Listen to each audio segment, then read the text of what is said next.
بسم اللہ الرحمن الرحیم سورۃ التحریم، یعنی یہ معاملہ کہ بیویوں کی محبت یا ان کے جذبات کا لحاظ اور پاس یا ان کی دلجوئی میں کوئی کام آپ ایسا کر بیٹھے کہ جو شریعت میں جائز نہیں، یا شریعت کا کوئی جائز کام ہے وہ آپ اس کو نہ کرنے کی قسم کھا لیں۔ اب ظاہر بات ہے کہ حضور کے لیے یہ تو ممکن نہیں تھا، قطعاً اس کا کوئی سوال ہی نہیں کہ آپ اپنی کسی بیوی کی محبت کی وجہ سے یا دلجوئی کی وجہ سے کسی حرام کام کا ارتکاب کرتے ہیں۔ لیکن دو تین واقعات ایسے ملتے ہیں کہ حضور نے اپنی بیویوں کی دلجوئی کے سلسلے میں کوئی چیز جو آپ کے لیے اصلاً حلال تھی اس کے بارے میں قسم کھا لی کہ اب یہ میں استعمال نہیں کروں گا، اس پر پکڑ آ گئی ہے۔ یا ایھا النبی لم تحرم ما احل اللہ لک، اے نبی صلی اللہ علیہ وسلم کیوں آپ حرام ٹھہرا رہے ہیں اپنے اوپر وہ شے جو اللہ نے آپ کے لیے حلال کی ہے۔ تبتغی مرضات ازواجک، کیا آپ چاہتے ہیں اپنی بیویوں کی رضا جوئی؟ واللہ غفور الرحیم، اب دیکھیے یہ تیور بتا رہے ہیں اللہ تعالیٰ کی جو یہ ناپسندیدگی۔ یا ایھا النبی لم تحرم ما احل اللہ لک تبتغی مرضات ازواجک واللہ غفور الرحیم، اللہ غفور الرحیم ہے، اللہ نے معاف فرمایا، اللہ نے آپ کی خطا سے درگزر کیا۔ قد فرض اللہ لکم تحلۃ ایمانکم، اللہ تعالیٰ نے تمہارے لیے ایسی قسموں کا کھول دینا جو ہے اس کا راستہ معین کر دیا ہے۔ فرض میں یہ بھی سمجھا گیا، لازم ٹھہرایا ہے، یعنی کوئی غلط قسم کھا لی ہے تو اس فرض ہے کہ اسے توڑ دیا جائے، لیکن توڑنے کا کفارہ ہے، ایسے نہیں توڑ دیا جائے گا۔ وہ بھی پوری آیت جو ہے وہ سورہ مائدہ کے اندر آ چکی ہے، گویا کہ اب آپ یہ اپنی قسم توڑیے اور وہ کفارہ ادا کیجیے۔ واللہ مولاکم، اللہ تمہارا مولا ہے، مددگار ہے، پشت پناہ ہے، وہو العلیم الحکیم، اور وہ سب کو جاننے والا ہے، کمال حکمت والا۔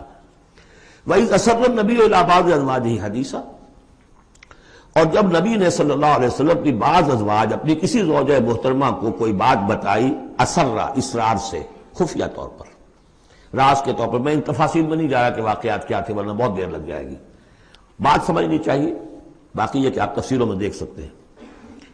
تو آپ نے کوئی بات اپنی کسی ایک زوجہ محترمہ کو بتائی اور کہا دیکھو یہ کسی اور سے کہنا نہیں، یہ میرا راز ہے۔ فلما نبأت بہ، جب انہوں نے اس کو ظاہر کر دیا، عورتوں کے کہتے ہیں پیٹ ہلکے ہوتے ہیں اس معنی میں کہ راز رکھنے اپنے پاس، بہت سے مرد بھی عورتوں کی طرح کے ہوتے ہیں، ان سے کوئی چیز چھپائی نہیں جاتی، نہ ہر زن زنست و نہ ہر مرد مرد، لیکن یہ کہ عام طور پر یہ عورتوں کی کمزوری شمار ہوتی ہے، تو ازواج مطہرات سے بھی اس کا صدور ہوا ہے۔ فلما نبأت بہ، جب انہوں نے اسے ظاہر کر دیا، وأظہرہ اللہ علیہ، اللہ تعالیٰ نے اپنے نبی کو صلی اللہ علیہ وسلم سے مطلع فرما دیا کہ وہ راز نہیں رہا ہے، راز آپ کی ان اہلیہ نے فاش کر دیا ہے۔ عطف بعضہ، تو حضور نے کچھ تو ان کے سامنے ظاہر کر دیا، وعرض عن بعض، بات پوری ان کو نہیں بتائی، بعض جو ہے روک لی۔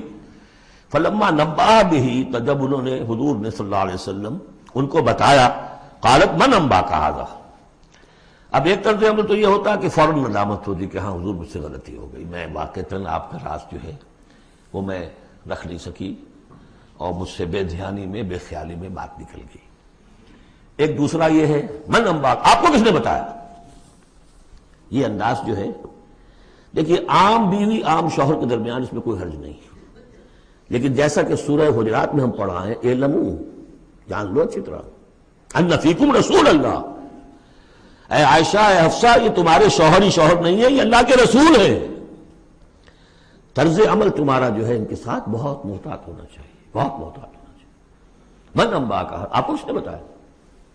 قال نبانی العلیم الخبیر، جواب میں بھی غصہ ہے حضور کا، مجھے اس نے بتایا کہ جو العلیم ہے اور خبیر ہے، جو سب کچھ جاننے والا ہے اور ہر چیز سے باخبر ہے۔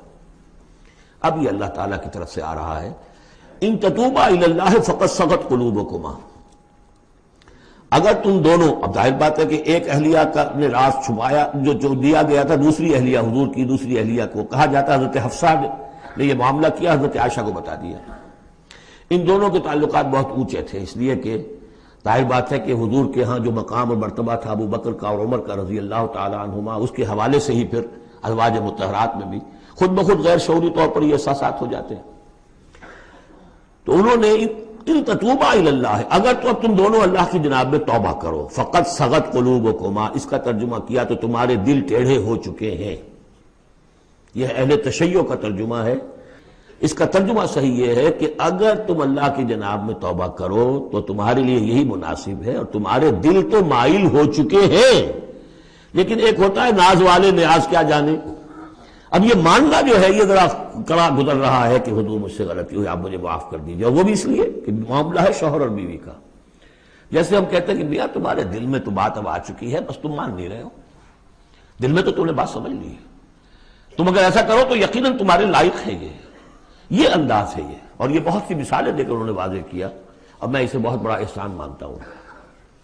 ان تتوبا الی اللہ فقد صغت قلوبکما، اللہ کی جناب نے اگر توبہ، اچھا صغن کا ایسا لفظ ہے یہ عربی زبان کا جو میں نے پہلے بھی آپ کو بتایا تھا، مالا الا مالا عن، میلان سے، مالا کے بعد الہ ہوگا کسی شے کی طرف میلان، توجہ اس کا ہونا، دل کا ادھر رجحان ہونا، اور مالا عن کسی چیز سے نفرت ہو جانا، لفظ ایک ہی ہے، مال میلان، الہ اور عن، رغب الہ رغب عن، راغب ہوا اس شے کی طرف اور راغب ہوا اس چیز سے، متنفر ہو گیا اس چیز سے، لفظ ایک ہی ہے رغبت۔ اس طرح سغو کا لفظ ہے، تو سغو جو ہے دونوں طرف جاتا ہے، تمہارا دل تو مائل ہو ہی گیا ہے، کس طرح مائل ہو گیا ہے، یعنی وہ واقعتاً اپنی خطا کا احساس ہو گیا ہے تمہارے دلوں کو، اب صرف یہ ہے کہ زبان سے بھی اس کا اعتراف کرو، جیسے کہ حضرت آدم کو احساس ہو گیا تھا اپنی خطا کا، تو اللہ تعالیٰ نے الفاظ سکھا دیے تھے، فَتَلَقَّى آدَمُ مِن رَبِّهِ كَلِمَاتٍ فَتَابَ عَلَيْهِ، یہ ترجمہ ہے اس آیت کا صحیح۔ ان تتوبا الی اللہ فقد صغت قلوبکما وان تظاہرا علیہ، اور اگر اب جیسے کہ قاعدہ ہے عام طور پر حضور کی بھی کوئی ہلکا سا سہو اگر ہو جاتا تھا تو کس قدر انداز جو ہے سخت ہو جائے قرآن مجید کے اندر، اس لیے کہ بڑے لوگوں کے معاملے بڑے ہیں، الرب رب من تنزل والعبد عبد من ترقى، اسی طرح جو بھی اونچے لوگ ہیں ازواج مطہرات ہیں تو ان کا بھی جو بھی اظہار ناپسندیدگی ہو رہا ہے اللہ کی طرف سے، اس میں الفاظ بڑے سخت ہیں۔ اگر تم دونوں نے کوئی گٹھ جوڑ کر لیا، ان تظاہرا علیہ، محمد کے خلاف صلی اللہ علیہ وسلم، کوئی متحدہ بھار بنا لیا، تو سن لو فإن اللہ ہوا مولاہ وجبریل وصالح المؤمنین والملائکۃ بعد ذلک ظہیر، کہ اللہ ان کا ولی ہے، دوست ہے، پشت بنا ہے، مددگار ہے، پھر جبرائیل ہے، پھر تمام صالح اہل ایمان ہے، پھر یہ کہ تمام فرشتے بھی اس کے بعد ان کے پشت بنا ہے۔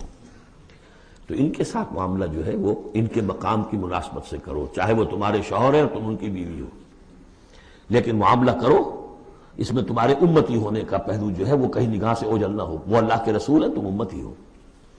عسیٰ ربہ، ابھی اور سختی آ رہی ہے، امید ہے کہ ان کا رب ان طلقکن، اگر تم سب کو طلاق دے دے، ان یبدلہ ازواجا خیرا منکن، کہ بدل دے تم سے کہیں بہتر بیویاں ان کو عطا کر دے، مسلمات مومنات قانتات تائبات عابدات سائحات ثیبات وابکارا، یہ سارے اوصاف ان میں واو ہے ہی نہیں، بیک وقت یہ سارے اوصاف ہوں، مسلم بھی ہوں، مومن بھی ہوں، فرما بردار بھی ہوں، توبہ کرنے والیاں، عابدات عبادت گزار، سائحات دنیا کی لذات سے کنارہ کش، سیبات بھی ہو سکتی ہیں، حضور کے نکاح میں تو اکثر سیبہ ہی آئی ہیں، سیبہ وہ ہے جن کی پہلے کوئی شادی ہوئی ہو، طلاق ہو گئی ہو، یا یہ کہ بیوہ ہو گئی ہو، اکثر و بیشتر جو آپ کے نکاح ہیں وہ سیبات سے ہیں، وہ ابکارا اور کنواری بھی، تو ایک غالباً جہاں تک مجھے میرا ذہن ہے صرف ایک حضرت عائشہ صدیقہ ہے رضی اللہ تعالی عنہ کہ جو کنواری حیثیت سے آئی ہیں حضور کے نکاح میں، باقی سب کی سب سیبہ تھیں۔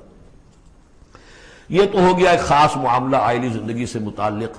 حاصل کیا ہوا کہ وہ معتدل معاملہ رکھو، حقوق الزوجین اپنی جگہ ہیں، فرائض الزوجین اپنی جگہ ہیں، اللہ کے حقوق اس سے بالا ہیں، ان کو اوپر قائم رکھو، اور اس کے تحت جو ہے جو بھی اللہ نے حقوق معین کر دیے، فرائض معین کر دیے، ان کو ادا کرو۔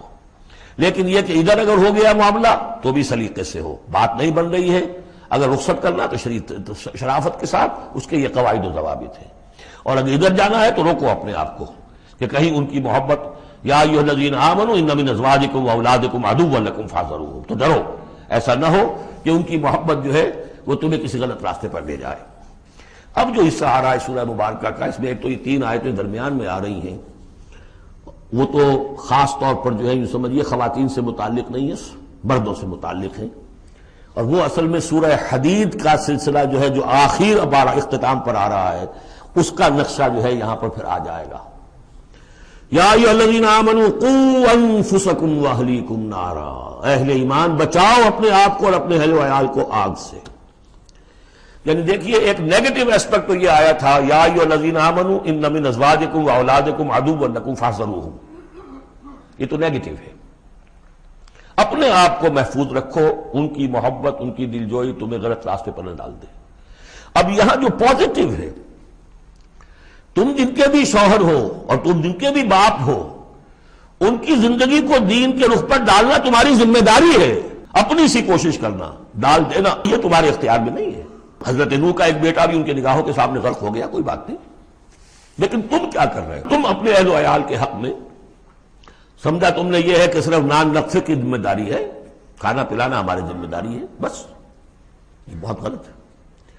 بندہ مومن ہونے کے ناطے پہلا فرض یہ ہے کہ اپنے اولاد، اپنے اہل و عیال کو آگ سے بچانے کی فکر کرو، تربیت ان کی، دین کے لیے رجحان پیدا کرنا ان میں، اس کے لیے جو بھی ممکن طریقے ہو اختیار کرنا، یہ تمہاری ذمہ داری ہے۔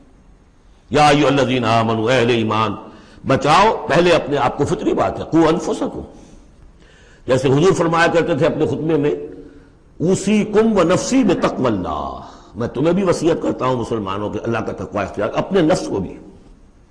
اسی طرح قوا انفسکم واہلیکم نارا، بچاؤ اپنے آپ کو اور اپنے اہل و عیال کو آگ سے، وقودھا الناس والحجارہ، اس کا ایندھن بنیں گے انسان اور پتھر، علیہا ملائکۃ غلاظ شداد، اور اس پر ایسے فرشتے ہیں معمور ہیں اس جہنم پر کہ جو بڑے تند خو ہیں، سخت دل ہیں، شداد، لا یعصون اللہ ما امرہم۔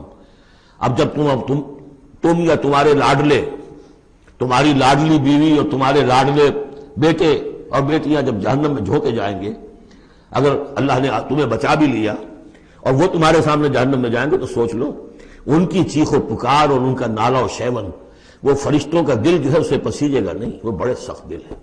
اب سوچ لو کن کے حوالے کرنا چاہتے ہو؟ جہنم کے داروغہ کے حوالے کرنا چاہتے ہو اپنی بیویوں کو اور اپنی اولادوں؟ یہ محبت نہیں، یہ تو عداوت ہو گئی ہے۔ تم سمجھ رہے ہو کہ محبت کا مزہ ہے، یہ اعلیٰ تعلیم دلوا رہے ہیں۔ کون سی تعلیم دلوا رہے ہو؟ جو انہیں دین کی طرف راغب کرنے والی ہے یا باغی کرنے والی ہے؟ یہ تمہاری رحمت ہے، محبت ہے یا عداوت ہے، دشمنی ہے؟ علیہا ملائکۃ غلاظ شداد، ان کا دل پسیجے گا نہیں، پتھر کی طرح سخت دل ہوگے ان کے، غلاظ شداد، چیخے جاؤ، چلائے جاؤ، نالہ و شیون، لا یعصون اللہ ما امرہم، جو اللہ کا حکم ہوگا وہ اس کی نافرمانی نہیں کریں گے، جس کو جو عذاب دینا ہے وہ دیں گے، وَيَفْعَلُونَ مَا يُؤْمَرُونَ، اور کریں گے وہی کچھ جس کا انہیں حکم دیا جائے گا۔ یا ایھا الذین کفروا لا تعتذروا اليوم، اور کہا جائے گا اے کافرو اب آج تم کوئی بہانہ نہ بناؤ، انما تجزون ما کنتم تعملون، تمہیں وہی کچھ بدلے میں دیا جا رہا ہے جو تم عمل کر کے لائے۔ اس کے بعد ایک عظیم آیت آ رہی ہے اس سورہ مبارکہ، بلکہ اس پورے گروپ کے حوالے سے، جو میں نے عرض کیا تھا پل صراط کا ایک نقشہ آیا ہے وہاں، اس کی ایک جھلک یہاں بھی دکھائی گئی ہے، جو سورہ حدید میں تھا وہ یہاں ہے، یہاں اختصار کے ساتھ، یا ایھا الذین آمنوا توبوا الی اللہ توبۃ نصوحا، اہل ایمان توبہ کرو اللہ کی جناب میں بڑے خلوص کے ساتھ، اخلاص کے ساتھ۔ اس توبہ کو یہی نہ سمجھیے کہ خدا نہ خواستہ کوئی شراب پیتا ہے بس اس سے توبہ کر لی، ٹھیک ہے یہ بھی توبہ ہے، کوئی رشوت لیتا ہے ادھر رشوت سے توبہ کر لی، یہ بھی توبہ۔ سب سے بڑی توبہ یہ تم جا کدھر رہے ہو، دنیا کی طرف یا آخرت کی طرف؟ کس کے نقش قدم کی پیروی کر رہے ہو، محمد کی صلی اللہ علیہ وسلم یا کسی اور کی؟ زندگی کا رخ کیا ہے؟ پلٹو، لوٹو اللہ کی طرف، آخرت کی طرف۔ جو آپ پڑھ چکے ہیں سورہ ذاریات، ففروا الی اللہ، دوڑو اللہ کی طرف، لپکو اللہ کی طرف۔ کدھر جا رہے ہو؟ فأین تذهبون، کدھر جا رہے ہو؟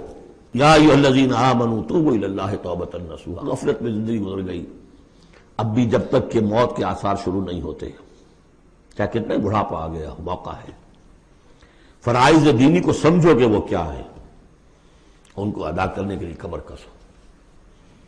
فرائض دینی صرف نماز اور روزہ ہی نہیں ہے، فرائض دینی باطل کے غلبے کے تحت اگر تم زندگی گزار رہے ہو تو اس کے خلاف بغاوت،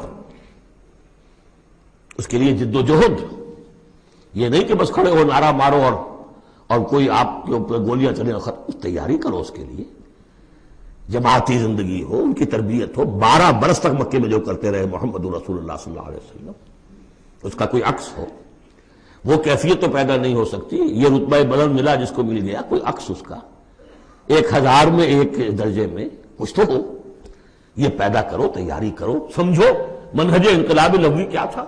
توبوا الی اللہ توبۃ نصوحا، خالص توبہ، پاک توبہ. یہ نہ ہوگا دل میں کہیں چور رکھا ہوا ہے کہ پھر کرنا تو ہے وہی کام، توبہ کی تسبیح کر لو، وہ توبہ نہیں ہے. اگر تم خالص توبہ کرو گے عسیٰ ربکم ان یکفر عنکم سیئاتکم، امید ہے تمہارا رب تم سے تمہاری برائیوں کو دور کر دے گا، نامہ اعمال کے دھبے بھی دھو دے گا. التائب من الذنب کمن لا ذنب لہ، جو حقیقت میں توبہ کر لے گناہ سے وہ ایسے جیسے اس نے گناہ کبھی کیا ہی نہیں. اور یہ کہ آئندہ بھی تمہارے دامن کردار پر جو داغ ہیں وہ بھی دھو دے گا. وَيُدْخِلْكُمْ جَنَّاتٍ تَجْرِی مِن تحتہا الانہار، داخل کرے گا تمہیں ان باغات میں جن کے دامن میں ندیاں بہتی ہوں گی. یوم لا یخزی اللہ النبی والذین آمنوا معہ، جس دن کہ اللہ تعالیٰ نہیں رسوا کرے گا نہ اپنے نبی کو نہ ان کو جو ان کے ساتھ ایمان لائے صلی اللہ علیہ وسلم ورضی اللہ تعالیٰ عنہم اجمعین. نورہم یسعی بین ایدیہم، ان کا نور دوڑتا ہوگا ان کے سامنے، وبایمانہم، اور ان کے داہنی طرف. وہی الفاظ جو سورہ حدید میں آئے. دل میں ایمان تھا تو نور ایمان سامنے کی طرف اس کا ٹارچ کی روشنی پڑے گی، اور اعمال صالحہ کا نور داہنی طرف ہوگا. داہنا ہاتھ اعمال صالحہ کا قاسم ہے. یقولون ربنا اتمم لنا نورنا، اور وہ کہتے ہوں گے کہ اے رب ہمارے نور کو کامل فرما دے. اس کو مطلب سمجھ لیجئے، حضور نے فرمایا جن کو نور عطا ہوگا، کچھ لوگوں کا نور تو صرف اتنا ہوگا کہ ان کے قدموں کے آگے روشنی ہو جائے گی، وہ بھی بڑی غنیمت ہے. اندھیرے میں پگڈنڈی پر چلنا ہو تو وہ اتنی ٹارچ کی روشنی بھی وہ معلوم ہوگا بہت غنیمت ہے. لیکن کچھ لوگوں کو ایسا نور ملے گا کہ جس کی روشنی یہاں مدینے سے صنعاء تک جائے گی، یمن کا شہر. ابو بکر صدیق کو کون سی روشنی ملے گی؟ ہمیں تو وہ ٹارچ بھی مل جائے تو بہت غنیمت ہے. لیکن جنہیں وہ تھوڑا ملے گا، کیوں تھوڑا ملا؟ کوتاہیاں تھیں، تقصیرات تھیں، کمی تھی، جتنا کرنا چاہیے تھا اتنا نہیں کیا تھا، کچھ بچا بچا کے بھی رکھا تھا. تو بچا بچا کے نہ رکھ اسے، تیرا آئینہ ہے وہ آئینہ کہ شکستہ ہو تو عزیز تر ہے نگاہ آئینہ ساز میں. لہذا کم ہوگا پھر وہ دعا کریں گے ربنا اتمم لنا نورنا، اپنے کرم سے، اپنے فضل سے، اپنی شان غفاری سے ہماری کوتاہیوں کو ڈھانپ لے اور ہمارے نور کو بھی کامل فرما دے. اتمم لنا نورنا واغفر لنا، ہمیں بخش دے. انک علی کل شیء قدیر، یقیناً اے اللہ تو ہر شے پر قادر ہے، تیرا ہاتھ کون روک سکتا ہے. یا ایھا النبی جاہد الکفار والمنافقین واغلظ علیہم ومأواہم جہنم وبئس المصیر. اے نبی صلی اللہ علیہ وسلم، جہاد کیجئے کافروں سے بھی اور منافقوں سے بھی. یہ آیت جو کہ تو سورہ توبہ میں بھی آ چکی ہے. واغلظ علیہم، سختی کیجئے. آپ کی طبیعت میں نرمی ہے، اور اس نرمی کا ناجائز فائدہ اٹھاتے ہیں منافقین، کیونکہ قانونی ان کو پروٹیکشن حاصل ہے، مسلمان تو ہے وہ، تو آپ ان کے ساتھ بھی وہ معاملہ کرتے ہیں کہ جو اہل ایمان کے ساتھ کرتے ہیں. چنانچہ وہ کہتے ہیں ہوا اذن، یہ تو کان ہی کان ہے نرے، بس کان ہی کان ہے، سن لیتے ہیں، سمجھتے تو ہے ہی نہیں، دماغ میں بھیجا نہیں ہے ان کے. یہ بھی کہتے تھے وہ. لیکن آپ سختی کیجئے. یا ایھا النبی جاہد الکفار والمنافقین واغلظ علیہم ومأواہم جہنم، ان کا ٹھکانہ جہنم ہے، وبئس المصیر، اور بہت ہی برا ٹھکانہ ہے. اب جو ان دو صورتوں میں خواتین کا معاملہ آیا، اس کے حوالے سے اب یہ مقام آ رہا ہے بہت اہم، اس بات کو واضح کرنے کے لیے کہ خواتین اس غلط فہمی میں مبتلا نہ ہو کہ اللہ کے ہاں سوال جواب جو ہونا ہمارے شوہروں سے ہی ہونا ہے، ہم سے کیا ہے، ہم تو ان کے تابع ہیں. ہر عورت ایک مکمل انسان ہے، فل ہیومن بینگ، اور جہاں تک اس کی ایک آنر کا تعلق ہے، dignity and honour, human dignity, وہ بالکل مساوات طور پر شیئر کرتی ہے، اخلاقی طور پر مساوات ہے بالکل، اور ہر ذمہ دار ہے اپنے فرائض کی، عورت بھی جیسے کہ مرد ہے. اس کا اپنا ایمان ہوگا، عمل صالح ہوگا تو اللہ کے ہاں بیڑا پار ہوگا. اپنا ایمان اور عمل صالح نہیں ہے تو شوہر بڑے سے بڑا ہو وہ بچا نہیں سکے گا. یہ حقیقت کو واضح کرنے کے لیے 3 خواتین بلکہ 4 خواتین کی مثال یہاں آئی ہے. ضرب اللہ مثلا للذین کفروا امرأۃ نوح وامرأۃ لوط، اللہ تعالیٰ نے مثال بیان کی ہے کافروں کے لیے نوح کی بیوی اور لوط کی بیوی کی. کانتا تحت عبدین من عبادنا صالحین، وہ دونوں تھیں ہمارے 2 بہت صالح بندوں کے تحت، ان کے نکاح میں تھی. فخانتاہما، تو انہوں نے ان سے خیانت کی. فلم یغنی عنہما من اللہ شیئا، تو نہ بچا سکا انہیں ان کا شوہر، ان کے دونوں شوہر جو ہیں نہ بچا سکے اپنی دونوں بیویوں کو کچھ بھی۔ بیوی بھی غرق ہوئی، حضرت نوح علیہ السلام کی وہ بیوی، اور حضرت لوط کی وہ بیوی بھی اسی طریقے سے جو پتھراؤ ہوا اسی میں ہلاک ہوئی۔ تو نہ یہاں وہ بچا سکے شوہر، وقیل ادخلوا النار مع الداخلین، اور کہہ دیا جائے گا داخل ہو جاؤ جہنم میں داخل ہونے والوں کے ساتھ، کوئی شوہر تمہیں نہیں بچا سکتا، چاہے وہ نوح اور لوط ہوں۔ لوط تو خیر اولو العزم من الرسل میں ان کا شمار عام طور پر نہیں ہوتا، حضرت لوط تو بہت اولو العزم 950 برس جنہوں نے دعوت دی ہے۔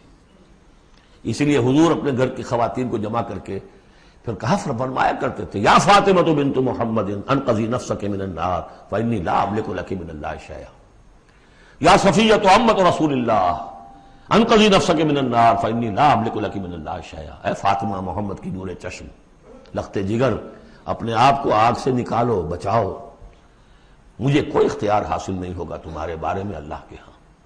اے صفیہ اللہ کے رسول کی پھوپھی، اپنے آپ کو آگ سے بچاؤ، اس لیے کہ مجھے کوئی اختیار حاصل نہیں ہوگا۔ وضرب اللہ مثلا للذین آمنوا امرأۃ فرعون، اور اہل ایمان خواتین کے لیے اللہ تعالیٰ نے مثال بیان کی ہے فرعون کی بیوی کی، آسیہ ان کا نام تھا۔ اذ قالت رب ابن لی عندک بیتا فی الجنہ، اب اس ایک جملے میں ان کی پوری ذہنی اور نفسیاتی کیفیت سامنے آ رہی ہے، جبکہ اس اللہ کی بندی نے کہا پروردگار میرے لیے تو جنت میں اپنے پاس ایک مکان بنا لے، وَنَجَّنِي مِن فِرْعَوْنَ وَعَمَلِهِ، مجھے نجات دے اس فرعون سے بھی اور اس کے عمل سے بھی، وَنَجَّنِي مِنَ الْقَوْمِ الظَّالِمِينَ، اور اللہ جلد از جلد مجھے نجات دے ان ظالموں کی قوم سے۔ یعنی موت کی آرزو کر رہی ہیں، محل میں عیش و آرام ہر طرح کا حاصل ہوگا، کیا نہیں ہوگا، لیکن اللہ کے ساتھ ایمان کا معاملہ یہ ہے، اور شوہر کا جو بھی خدائی کا دعویٰ کر کے بیٹھا ہوا ہے، کیا اس نے کفر کا اور اس کا معاملہ ہے، تو ان کے اندر بیزاری کتنی ہے اپنے اس شوہر سے۔ تو گویا کہ دو انتہائی مثالیں آ گئی، بہترین شوہروں کے ہاں بدترین انجام والی بیویاں، اور بدترین شوہر کے ہاں بہترین انجام والی بیوی جس کا کہ ذکر ہو رہا ہے۔ اور سب سے اونچی جو خواتین ہوں گی حضرت مریم، حضرت آسیہ، حضرت خدیجہ، حضرت عائشہ، حضرت فاطمہ، یہ یوں سمجھیے چوٹی کی خواتین ہوں گی قیامت میں۔ تو اس حوالے سے یہ جو آسیہ ہیں یہ بھی انہی میں۔ وَمَرْيَمَ ابْنَتَ عِمْرَانَ الَّتِي أَحْصَنَتْ فَرْجَهَا، تیسری مثال دی ہے، عورت خود بھی نیک ہو اور اسے نیک تربیت مل جائے، نیک ماحول مل جائے۔ وَكَفَّلَهَا زَكَرِيَّا، حضرت زکریا جو ہیں انہوں نے ان کی کفالت کی، ان کی پرورش کی، ان کو اپنے پاس رکھا، تربیت کی، ایک نبی کی آغوش تربیت میں پلی ہیں، لہذا وہ نور علی نور ہے۔